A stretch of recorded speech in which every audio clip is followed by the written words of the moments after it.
Hello, this is Robert Bobby Cockfield. This is Keith Wonderboy.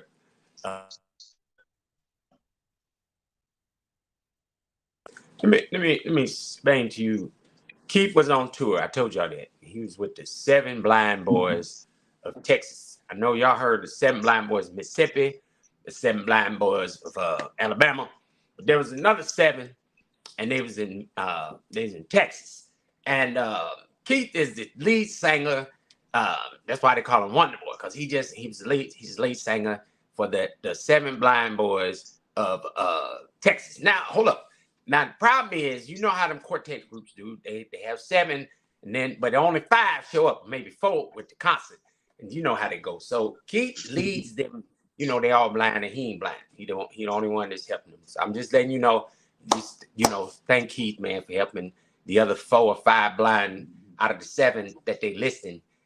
On the records. I just want to let y'all know that. So Keith, man, he came off tour to make sure that he talked to us today, and y'all better be thankful that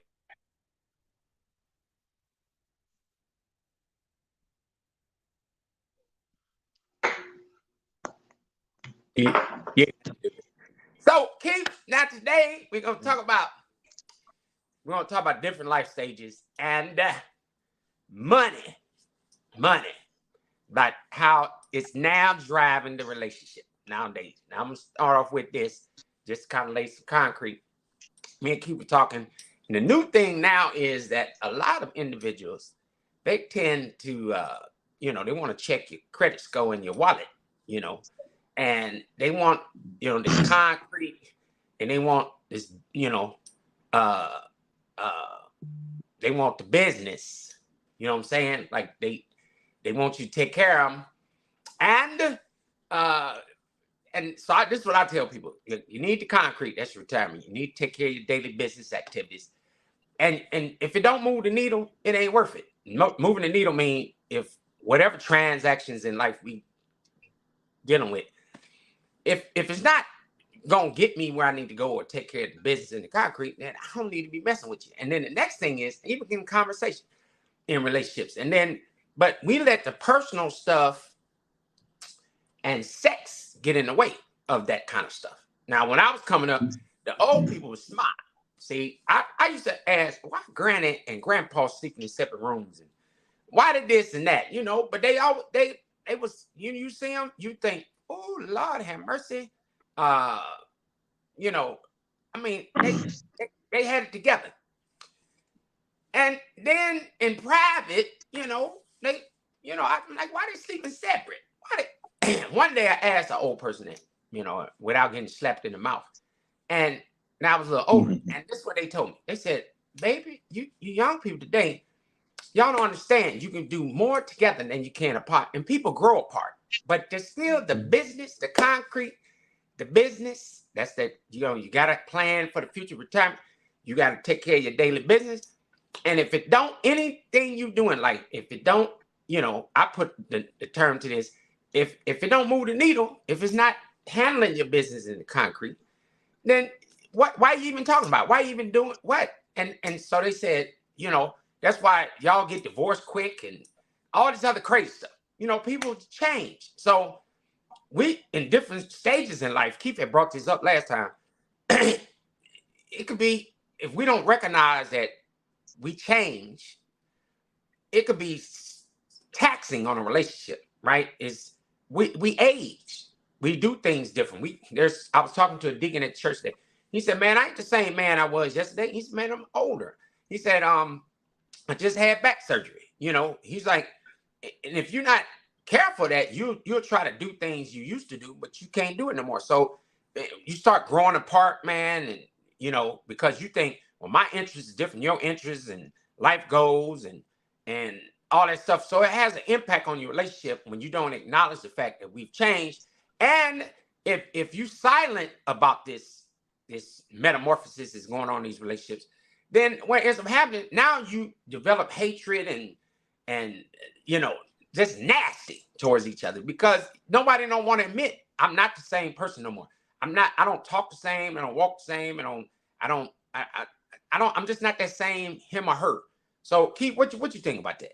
Like, what's your thoughts on it? Well, I was listening to when you one of the things that stood out was when you talked about how people grow apart, and what came to me is basically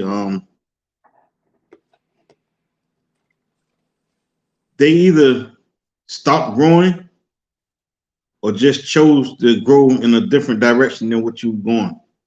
Hmm. Because normally when you get together, y'all have the same mindset, attitude, and everything to grow together.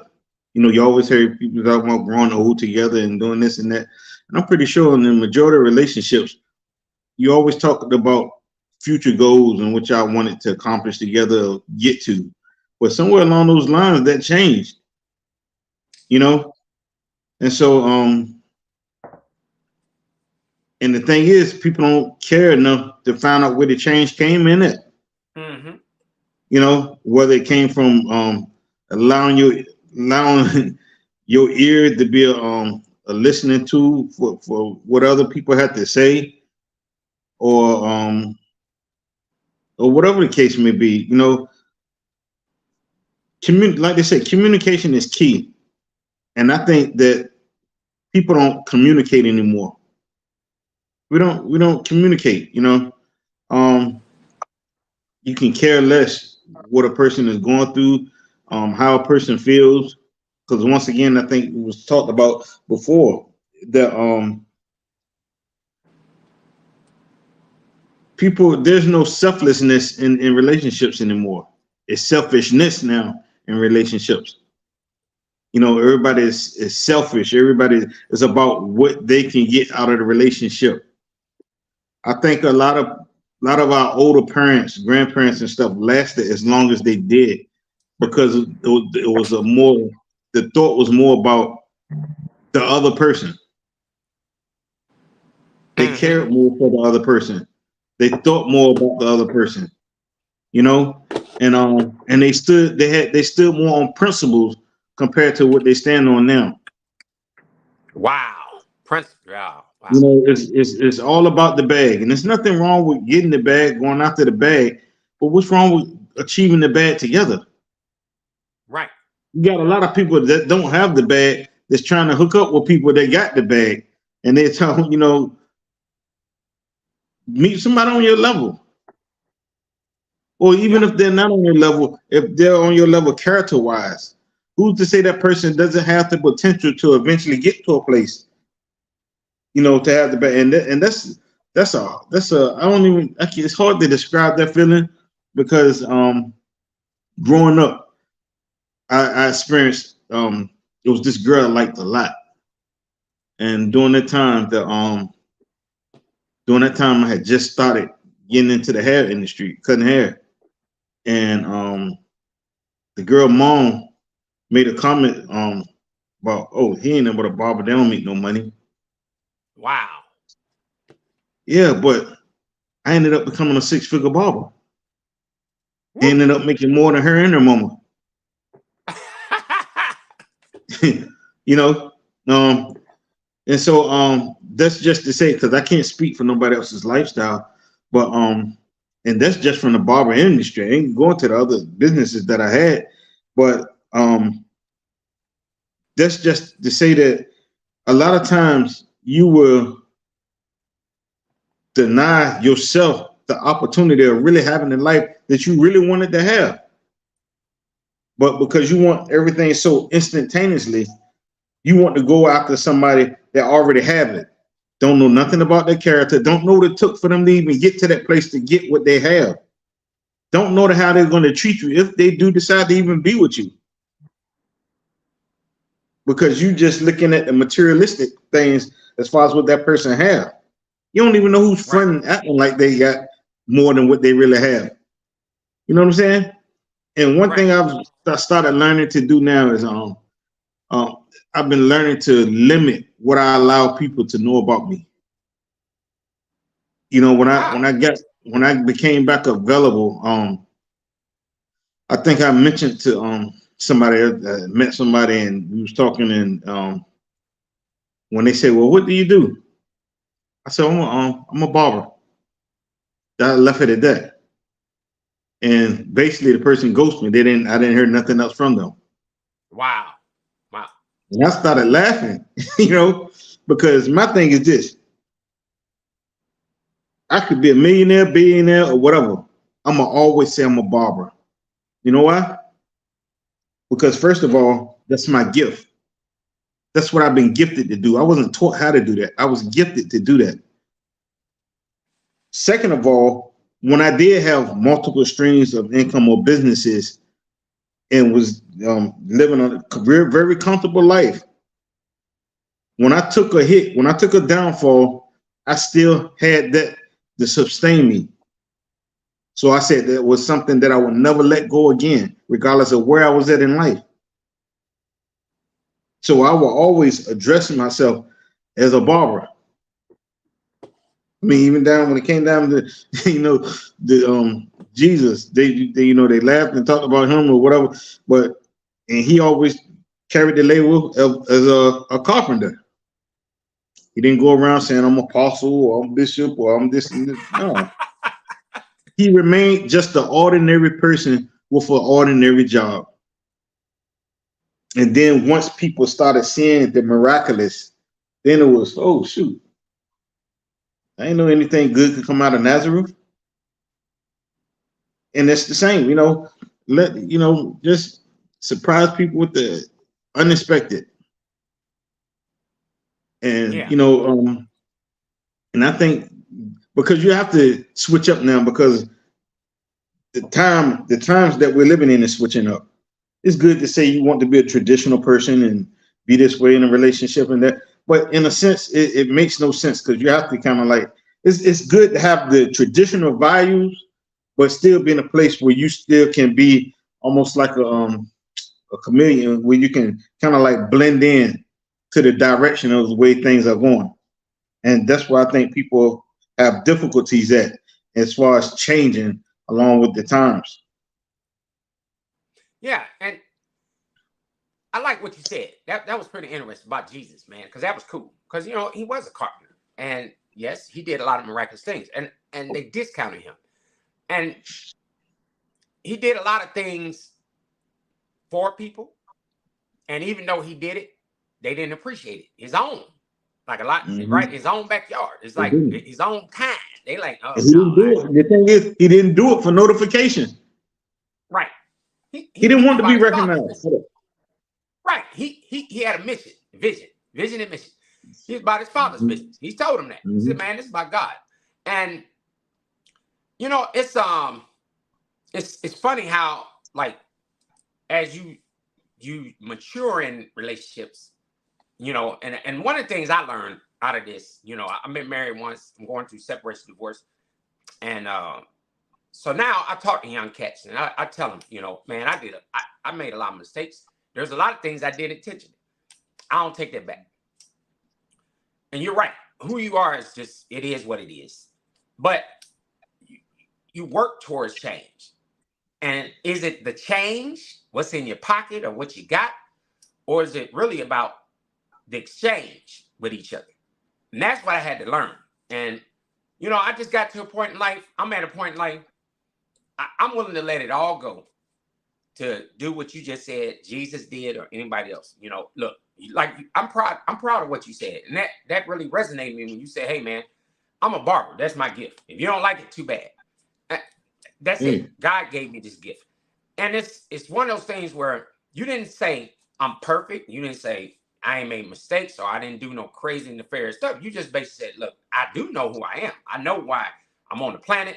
I get it. And that purpose. And so when you try to be too much to too many people, you'll lose that identity. You'll lose who you are. And it's not worth it. And I was thinking about how couples go through these exchanges and then they hit these rocky moments. And then it's like, how do you get back on track? It's like, is it therapy? Is it, are you talking to your friends, which can be the worst thing you can do? Because everybody got opinion. Like, I ain't gonna say it, but they do. They got opinions. Everybody got opinion, but they're not the ones that's living that life. They're not you.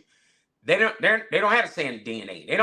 they don't know the details and stuff. And you can tell them all you want about your aspect of the relationship, and why you may not like the relationship, but it still doesn't it doesn't fix anything, because they ain't the ones having to live it. So, you know, it's like as these obstacles come up, I think in relationships it's good because it's either gonna bring the best out of you or the worst. It's gonna be one or the other. So you know, so it's gonna be problems, it's gonna be ebb and flows in relationships. It's gonna be some serious stuff that's gonna happen. It's gonna be some challenges. But you know, and I'm just gonna name a few. Like it can be poor. We talked about this before: poor communication, or lack of intimacy, or money problems, or growing apart. You know, because of life's twists and turns, or just unresolved issues. All that stuff is part for the course. I'm like you. It's like the older people got it. Like they knew that stuff was just, it's there. I think the bigger issue is knowing who you are and knowing that up front and being upfront with each other about it. And I said this last week, it's like, I think every month should be a check-in with each other and really just sit down right out the gate and say, hey, you know what? This is what we committed to. Where are we at with this? It's kind of it's like a check and balance. And when you don't do that, things get out of control, especially when you're talking decades of out of control. It's hard to get it back in control. And one other thing, and I'm leading to something because I'm going to ask you this question.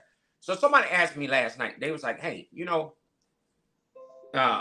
in relationships, do you think even after you go your separate ways, can you be friends? And there was a couple they mentioned that the ex-husband's wife and the ex-wife are friends. They do Bible study together, they talk and all this stuff.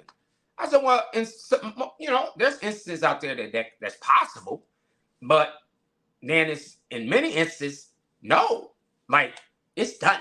Like, I don't want to see your face no more. I want to talk to you.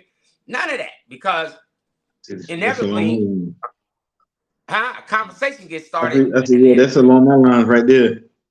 Yeah, and then something's gonna get cranked up. Somebody gonna say something stupid, or and I told somebody this morning. I was talking to an old head, and he said, "Yeah, man. You know, we stay so stuck on the past that you die with unfulfilled future, because you still, you know." Somebody said, well, why do ex-husbands or exes talk to each other, call each other? I said, I don't care what you say, who says what. There's always going to be a scar, some attachment. Kids, grandkids, it's going to be some attachments. You're never going to forget the person. It's just that exchange moving forward is what's the killer. You know what I'm saying? Like, I don't want to hear all that craziness no more. I'm like, whatever. You know, so for me in my life, I'm putting it on cruise control. I'm like, man, I'm retired. I'm already there. Like, I'm done. And I'm starting to live that life. And I'm just like, I don't care anymore. So what's your thoughts on that as far as, you know, I heard what you said. I heard you loud and clear. But you just said sometimes you tell them, this is who I am, and this is where I'm going. And they like, nah, that it don't sound like your sound, but you are. Yeah. That's crazy, Keith. But you know what? That came, being able to do that came. I wasn't always like that. That came over a period of time. And in that period of time of me learning how to be secure with myself and who I am. So a lot of people, that's like when you were saying earlier, you know, people have stuff to say and people saying this and that. And I always say this, it's easy to focus on you and what you're going through because it helps keep the focus off of them and their mess. I'd rather, it's easier for me to focus on your situation and be, man, shoot, look at that mess, Rob. I won't put up with that mess, you know, because I got a whole bunch of mess that I've been ignoring and trying to keep in the closet. So, I mean, as far as that, you know, people gonna always have stuff to say regardless. But back to that, I think it's about being secure in who you are and being able to be transparent. And truthfully, I said it transparent is almost on the verge of being extinct, just like being a real man is on the verge of being extinct. And I say that because it's and I'm trying to choose the right words because knowing we're on air and then No. where where it is where all right, let me say this. Let me say this. Man. Let me say this. Just like when it comes to homosexuality, that's beginning to be more of the norm. That's more acceptable these days than it is for a straight man to be a real man. Wow. That's more acceptable. So I wanted to say it in a way to where I'm not like trying to bash them because I mean at the end of the day that's their preference. That's what they choose to be. I don't have nothing against what somebody choose for their self in their life. But at the end of the day, that lifestyle is more acceptable than the lifestyle of a man. And when I say of a man, I'm talking about a man that's gonna go out here and work a 9 to 5. That's gonna put in, and be that husband that we've seen from our parents and great grandparents and stuff like that. That traditional husband, and even you have some good modern day husbands, but still they know the art of commitment and being a good husband, being a good father, being a good provider. And that's where a lot of the confusion come in at these days is the providing part. Because a man can be a good provider. It's just that a lot of women not accepting of the level that he's able to provide. Wow. You can't condemn me for providing for you on my level. Woo. Just because I'm not able to go out and buy you a $2,000, $5,000, or $10,000 bag. Hey, shoot, if I could go out here and buy you a $50 or $100 bag, I mean, that's on the level that I'm capable of providing. Wow. If I go out here and buy you a Honda Accord or a Toyota, or whatever the case may be, an Acura. But no, you got to have the Bentley, the Rose. And you don't care what it takes for me to provide that for you. You don't care. You don't care the stress level. You don't care if I have to go and rob, sell drugs, or whatever to get it. Your only concern is, this is what I got. This is what I'm rocking. This is what my man got for me. Wow. At what cost? Man. And that's the society that we're living in today. And you know what? That's funny you brought it up because this is my new attitude.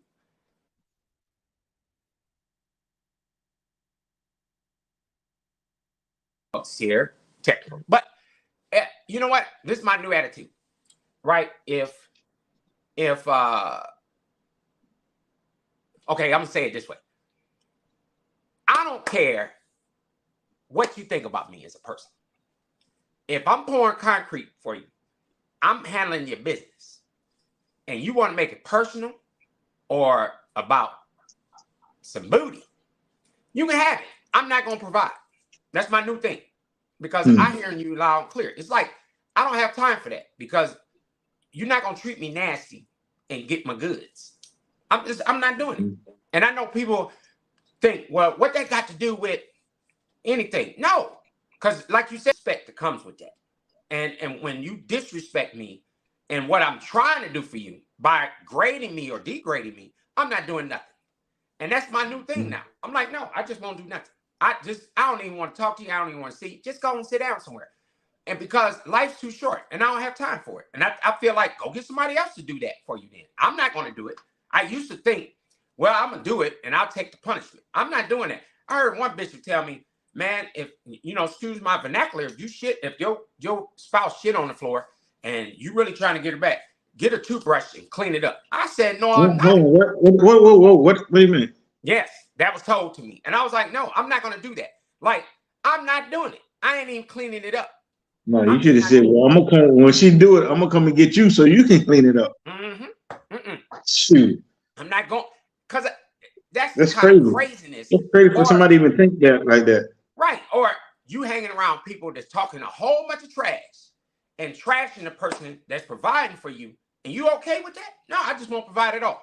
I think it comes a level of respect with that. And if you cool, go do your thing. Go. I'm cool. I'm set. I'm ready to go. And because I finally figured out, I paid my dues. I've done all I'm gonna do. I've already poured my concrete. I'm handling my business. I don't need all that. And it's people a don't level of respect understand the concept. They don't understand the concept and art of building and growing together. I mean, man, almost every day I listen to these online relationship and single shows, different ones, and this is how drastic things change. You can go from back in the day from where you could see dudes that had good women and the dudes halfway did anything, but the woman still was there for them. Their relationship was solid. Then it went from women getting to the point where, forget being this type of wife. Now I deserve better, which some of them do. To now you getting guys with jobs, okay jobs. But now it goes from white collar, blue collar, whatever, to now I got to have a 6-figure nigga. Somebody asked the question, well, what if he made 75 or something like that, And you're gonna always have those ones or somebody is saying, oh no, that's beneath my standard. I'm not dropping my standards and this and that. But when they ask them, do you know what the percentage is of people or men that's even making 6 figures in the world? More or less, the percentage of men that's making $1 million. If you really look at the percentage of it, it's not a large percentage. The average man, the average man, more than 50% of the men you may have making around the 40 to 50, depending on what state they live in. It's not a huge. I mean, of course, it's quite a few people that's making 6 figures.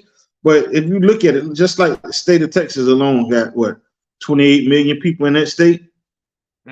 So somebody saying, "Hey, it's 100,000 making 6 figures." That's not a big number out of 28 million. You see what I'm saying? Right. Well, but they would deny that. But not just that. Half of them themselves not making 6 figures. And if they are, if you got 6 figures, you making 100,000, you got a man that's making 75,000. You rather kick him to the side and keep looking for this 6-figure or whatever guy, and not realize that, hey, y'all could be closer to $250,000 together now, and not even looking at the potential for growth that y'all could have together. They're not thinking like that. Well, because I heard a female make this comment. She said the average 6-figure guy, if he's still on the block and he's still available, 9 times out of 10, he ain't gonna be faithful to you, or he could feel he could talk to you any kind of way. Well, this is what I'm finding out, right? One, communication is key, because you said something very pertinent when it comes to that. Like, if you telling me one thing, but you looking for something else, I say this now.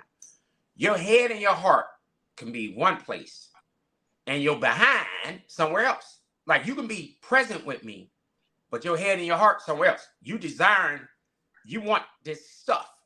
Like you said, we can do more together. When it becomes personal, or it's about booty, we're gonna have a problem. And people say, well, you know what I learned? I used to think people say, well, we could be friends. You can't even spell that word. You don't even know what it is. No, we ain't friends. You lying.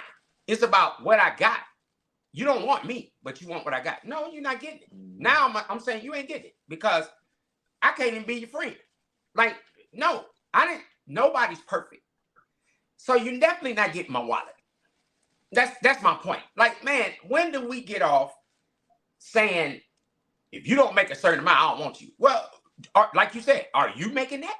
I remember this one lady, recently I opened the door for her. She said, man, a man with chivalry. She said, boy, you don't find that too often no more. I said, oh, well, I was raised that way. She said, I'm looking for a man. I ain't looking for no man because of what he got. She's already got it. She said, look outside. Oh, yeah, she had a smoking Benz. She said, I got a good job. I got 401. I got all. I don't need that. I'm just looking for a good man.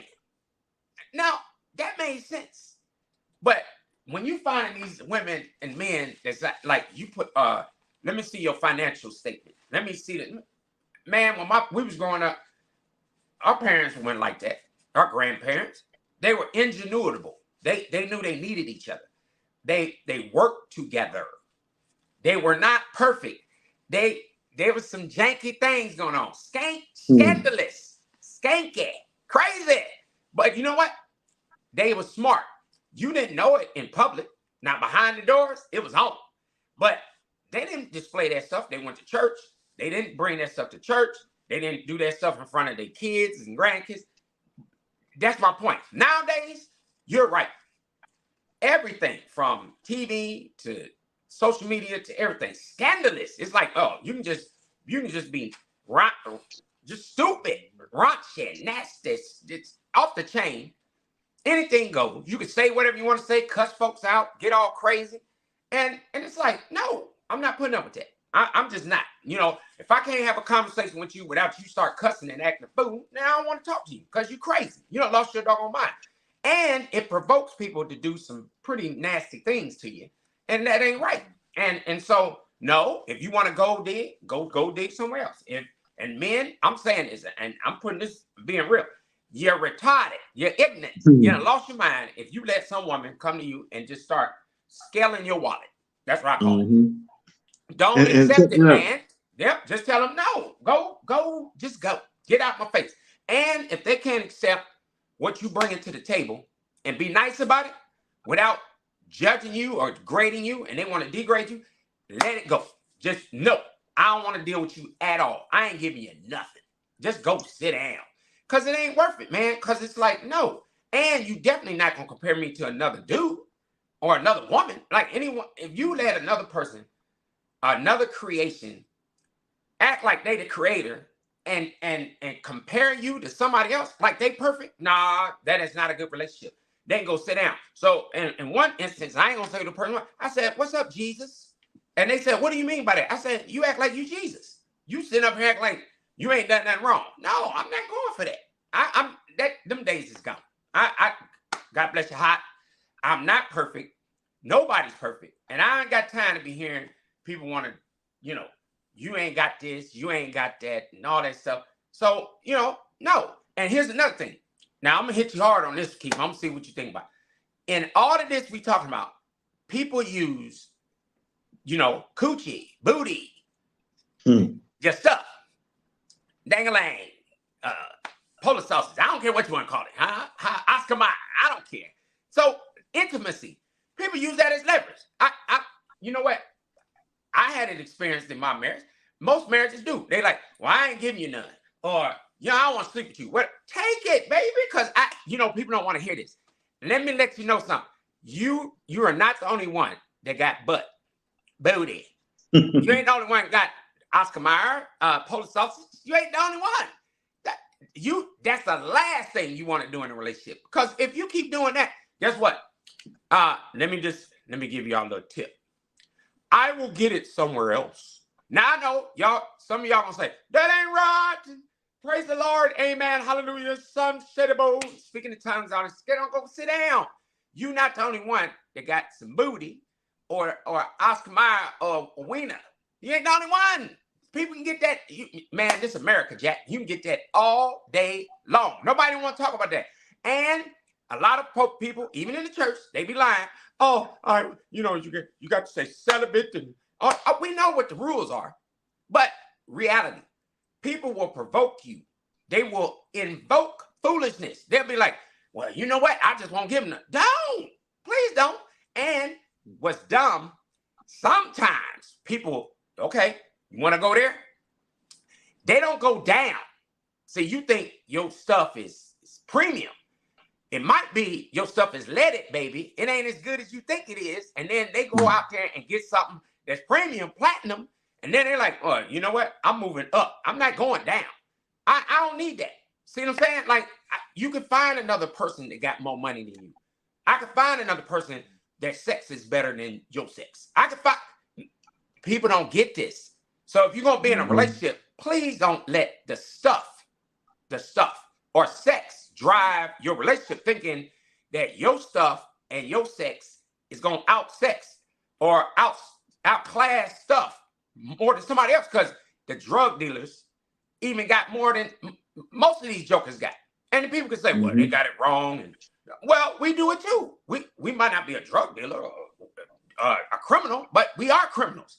When we use that kind of stuff for the wrong purpose and intent, and then you want to know why, you know, your man out there, your woman out there, because you stupid. Like, you, listen, you can do that all day, every day. I done seen people use that tactic and lose it all.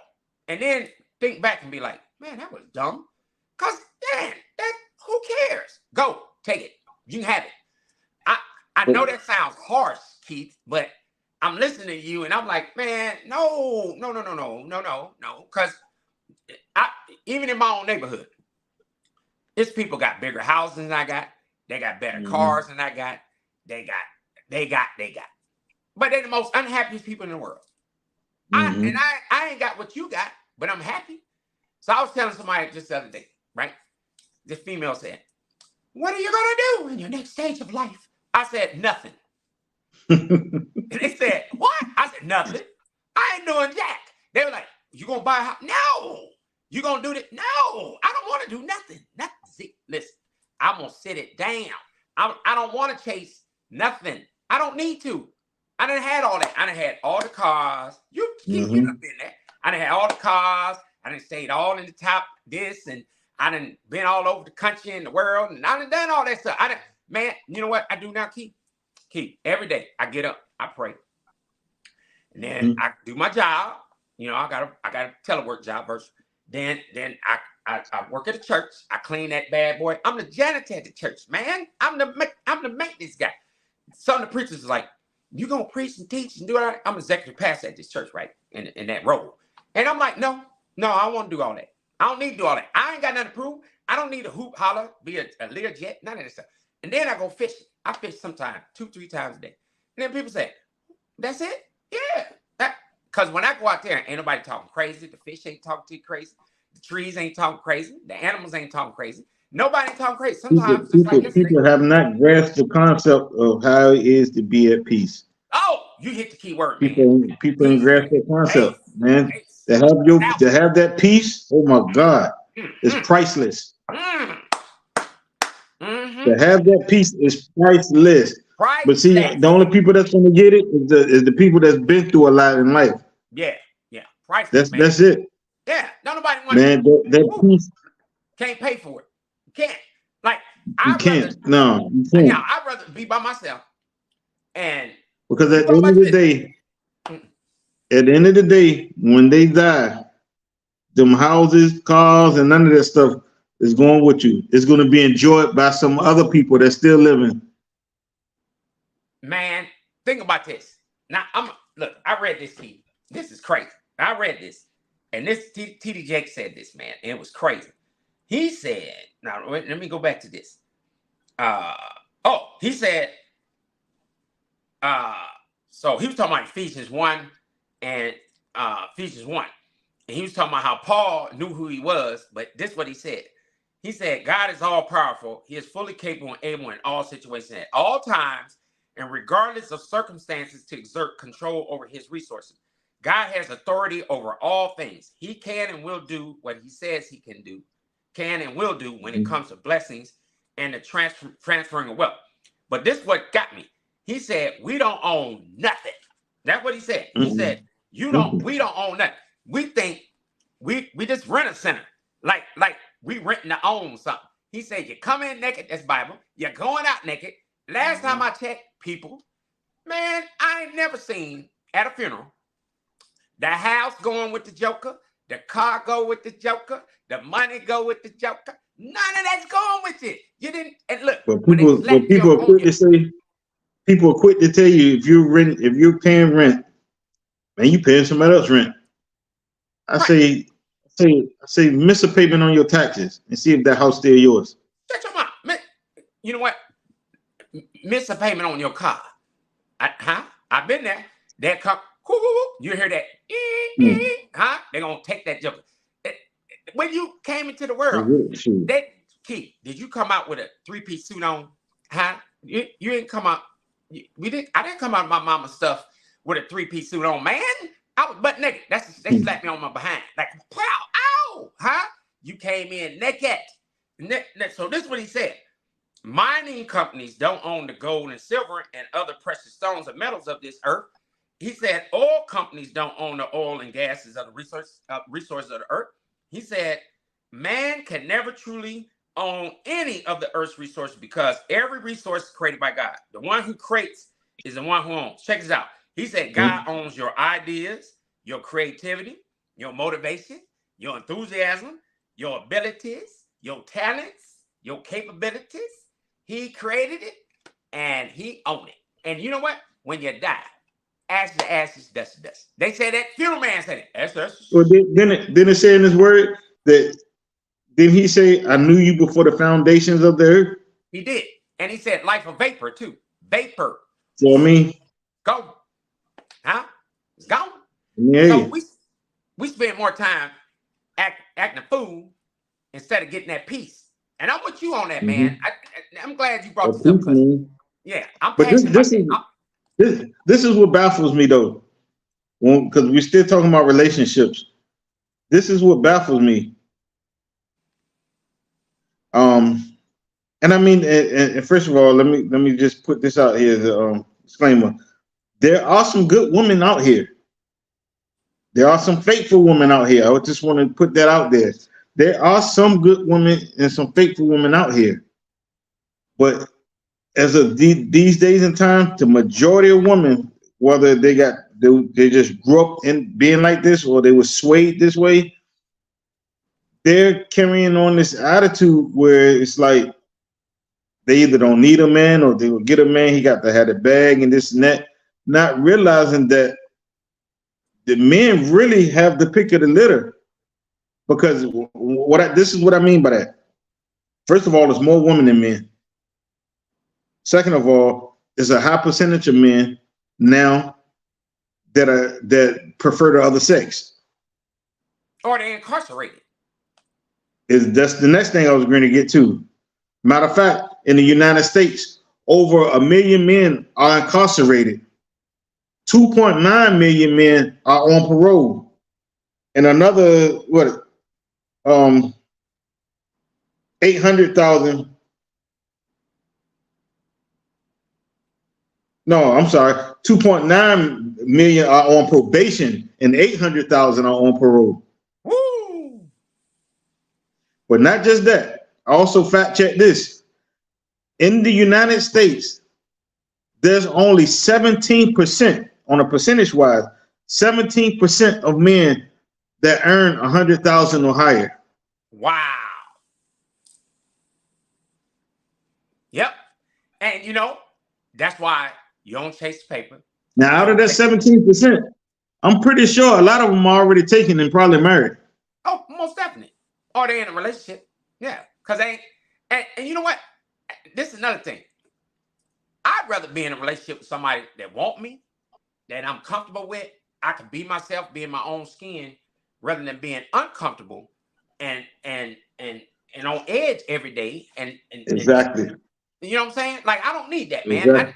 You know what I'm saying? Like, I'm rattled every day. No, but see, that comes with growth, change, and all of that. Because I was sharing with I was having this discussion with somebody before, and like I said, women look for security. They look for provision, stuff like that. Men are visual. Men are physical. So of course, the first thing that's going to attract a man is the appearance. Yeah. The way a woman looks, the way a woman is shaped. But after that, it goes into, all right, what's going on in their head? Yeah. Because men will meet a woman, meet a female, and then find out later that she crazy. Is I don't know what. But he's blind to all that until his goal accomplished. And what's the ultimate goal? He get her after he didn't got the goods. Now his eyes are open to everything else that come along with it. Well, and here's the deal. I'm going back to what I said earlier, what you just said. So you think we do this in relationships. We want to compare, well, so-and-so is a good man or a good woman or this and that. Okay, then go with them then. I don't care. I mean, because you're not going to outclass anybody. There's always going to be some deficiency somewhere. So I don't care. Now I'm at that. I don't care. Like, you know, in music, I always was taught, and this is what's changing my mindset about life. My dad and all the top musicians and professional musicians and people I hung around, and people in every profession have said this that's got a brain. They said, you never will outclass anyone in a profession.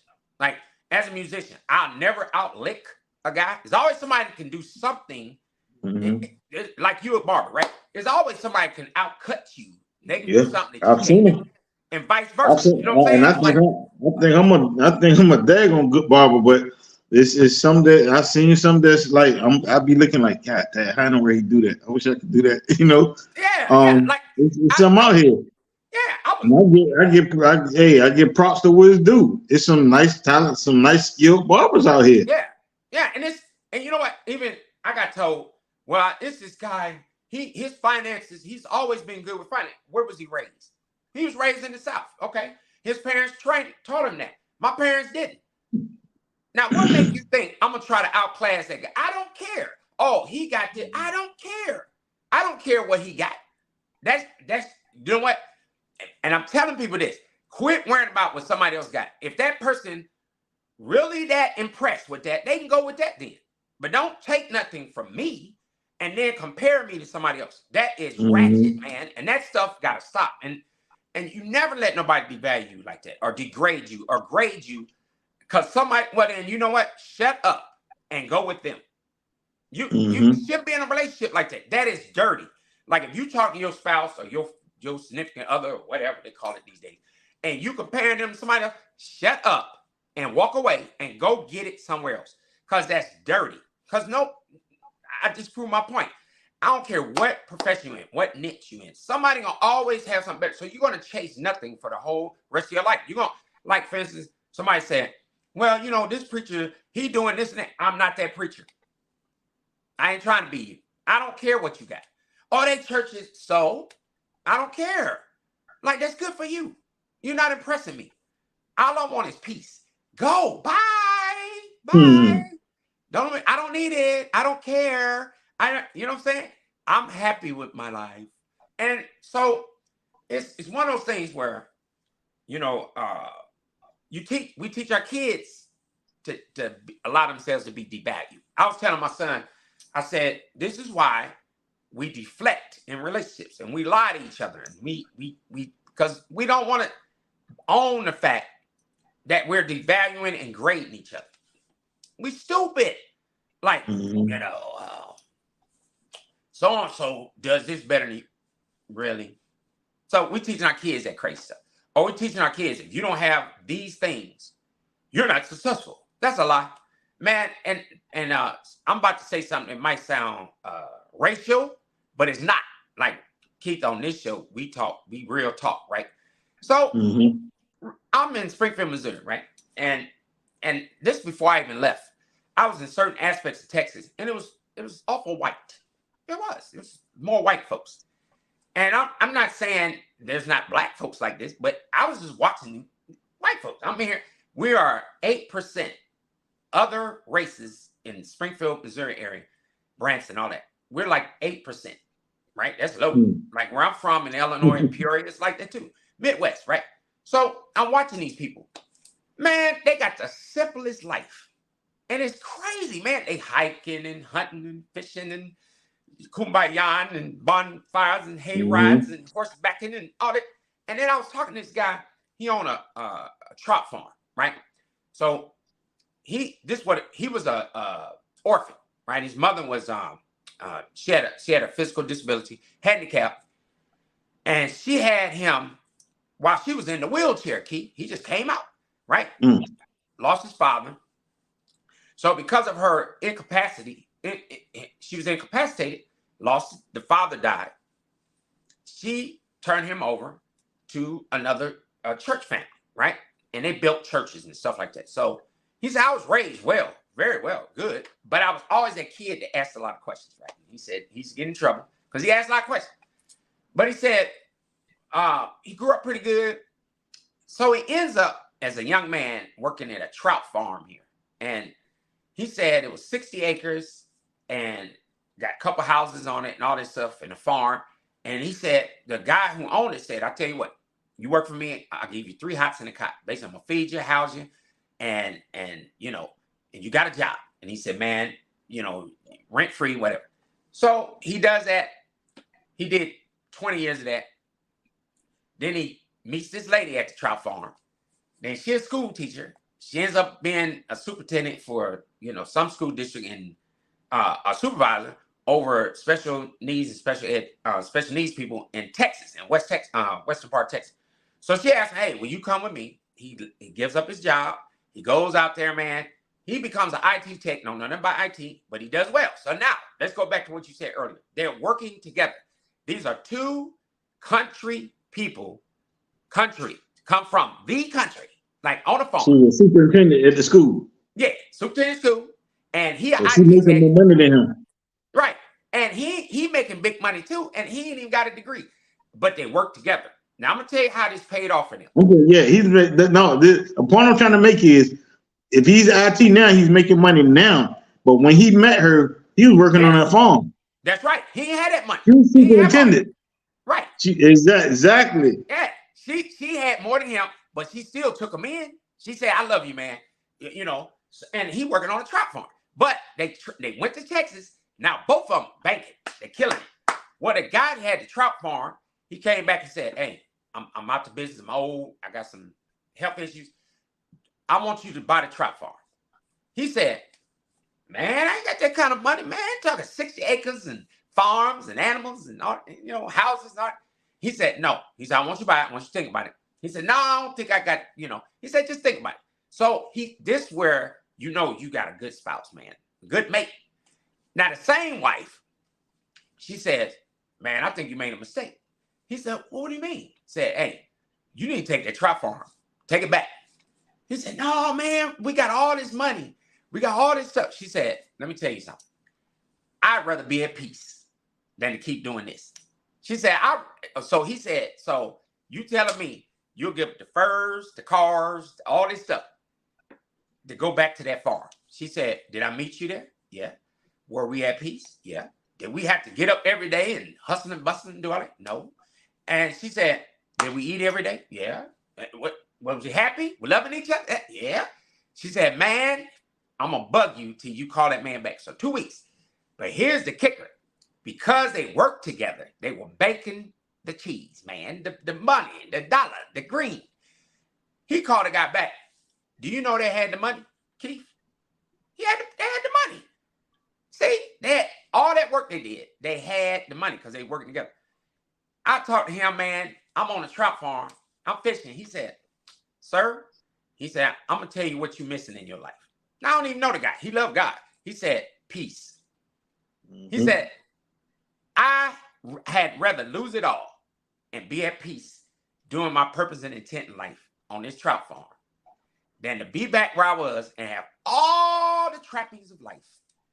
And I'm chasing the dollar. He said, man, let it all go. Sit down. He said, look at me. I'm in some overalls. I got more money you shake a stick at. And he said, but I'm at peace because I'm doing what God's purpose is. I said all that to say, and I want to tell that story because, man, that changed my whole entire life. That guy said, none of that stuff he was chasing every day, getting up every day, going to work. He said, man, I wasn't fulfilling my purpose. When I thought my purpose wasn't going to give me that, it did that and peace and much more. See? So you're right, Keith. You're right, man. People chase stuff. These women thinking, oh, he ain't got nothing. So what if his wife, his girlfriend at the time said, man, look at this guy. Man, look at him. Look at it. I make more money. Look at it. Look what she ended up with. Her life set. That's crazy, man. People talk. This is the thing, man. I can't stress this enough. People talk as though if they already have something, they talk as though they can't lose it. Yes, you can. I'm a living witness. I know how I feel to lose multiple businesses, to lose cars, motorcycles, truck, to lose it, and have the same people that you fed, paid bills, and all that, act as though you never done nothing for them. And you know what's crazy? Man, you hit on the head.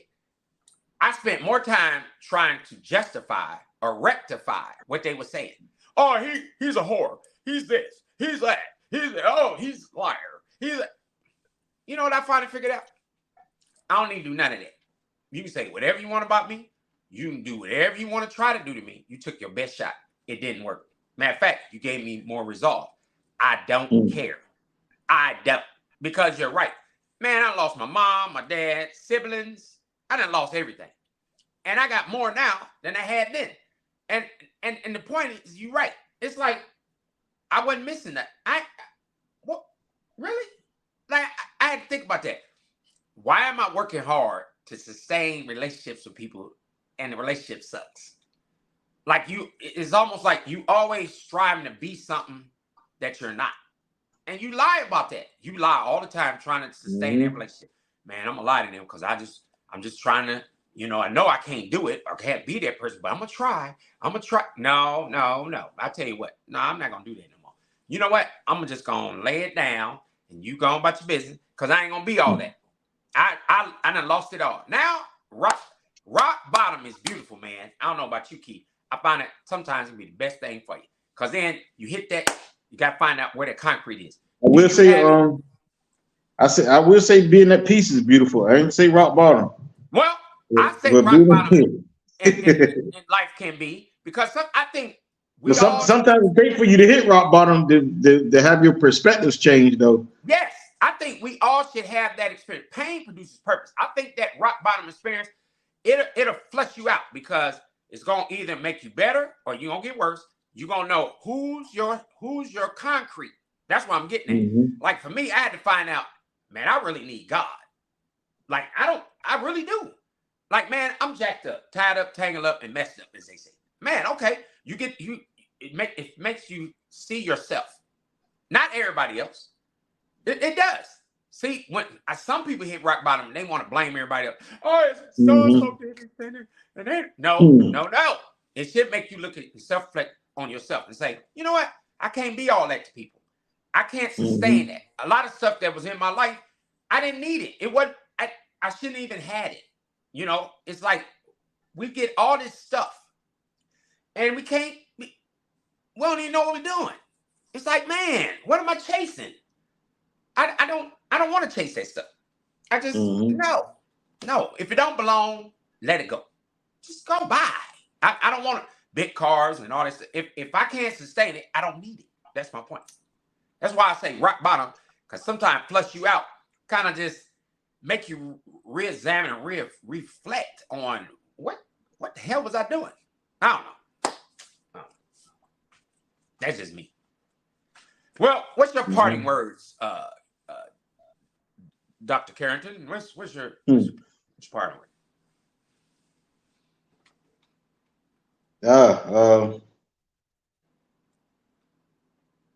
What are we talking about? Relationships. First and foremost, keep God in center. Yeah. Always be secure in who you are. Yep. and place your judgments on character, not materials. Wow.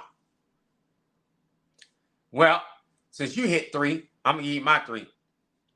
My 3 is that number 1, be at peace, know God, and know yourself. That you got to, because man, if and God got to be first, man. Even the Bible says, like, seek ye first kingdom God and His righteousness and all that other stuff. You know, what does it matter? Again, if you came in naked and you're going out naked, the stuff in between means it don't belong to you. You're managing God's stuff. See, you're managing it. You don't own it. You don't own people. You don't own nothing. You're managing it. And as fast as you get that stuff, you can be fired as a manager. That's a new one. Huh? You can be fired. Check this out. People don't even own their own kids that they're birth. That's it. No. Somebody told me. And a lot of them don't even realize it. No. You know what? You actually have to get a register for your child saying that this is my, Yeah. Like you got registered for people school. do not know that. Birth certificate, got to do it just to prove that's your child. You're right. And people taking people's kids every day, even though you say they're yours. Or is a lady, before we stop real quick, I was just thinking about somebody had brought up about somebody had lost their kids in the fire, right? And I thought about, it was this lady, I worked for a Pope, and she lost her mother, sister, and their kids in a house fire. And she said, man, that was a majority of my family. And she said, I ain't own nothing. I can't get my mother back. I can't get my kids back. The house that they was living in was our family home, gone. All that's gone. And she said, man, and I thought I owned what? She said, nothing. So I had to start from scratch. That's my point. You can get fired as a manager. You can lose that stuff. Like, you can lose it. It's you don't own nothing, Keith. And it's dumb. So some people are just gonna have to get a reality check. I don't wish it on nobody, but no, I don't either. But it happens. Yeah. These relationships, man, when it happens, you really find out who's who. You find out you can find out who you really are, and you can find out who those around you were. Yep. And they can have it. That's my point. You can have all that stuff. And the reason I say you can find out who you really are is because some people that it's happened to ended up committing suicide. Yep. It's people. Some people went in a state of depression, and that's why you see them in a crazy house or out here in the streets and stuff like that. And then you see some people that's strong enough to bounce back. Yeah, and they may not bounce back to their full potential, but they still able to sustain some way of living. Yeah, some people got all that stuff, and they can't. They go nuts trying to sustain it. That's the point. You know, Robin Williams and a lot of them actors and people that got all the money in the world, they committed suicide. They can't, man, I don't know. Well, this is it. We'll be back next week. We just wanted you to know that again, this is Bobby Concrete. I'm here to let you know that stay true to yourself. And Keith Wonderboy Carrington, Dr. Carrington, he's going back on tour with the 7 Blind Boys of Texas. And you can catch their show, I don't know where, but just go look for it though. You're gonna be looking a while because I don't know where. I mean, just kind of pull it up on social media or something. I don't know. Keith, don't say that because I want them to go find where y'all gonna be singing at. And then if you want whenever you phone it, come speak to me. Yeah. Contact Keith. Say, Keith, I need you to sing at my wedding or whatever. Man, go give him a call. Just Keith, I need y'all to perform. And then I don't know. That's all I'm saying. I don't know how that's gonna work. I don't know. Now, if you ask me to sing, you probably your wedding you might not get married. That's all I'm gonna say. I can't sing, man. I'm gonna tell you right now. And look, we gotta laugh like this. You know what? I just was at church and the pastor. We was at visiting somebody else's church. And it was 3 people, me, this other cat, and he pointed. He said, I need a sermonic solo. And he looked at me and said, no, I ain't gonna have my son sing. He said, man, he can't sing. And man, I kind of took that personal. I was like, man. So he had this other preacher saying, And then after I said, man, you know, that was kind of jacked up, man. I said, you didn't even give me a chance. He said, that's my point. He said, I don't want to chance it. He said, no. He said, I didn't want to chance it. You just didn't look like you had it in you. I said, you're right. You say, stick to the issue. But all right, Keith, I'm going to see you next week. God bless y'all, man. God bless your heart.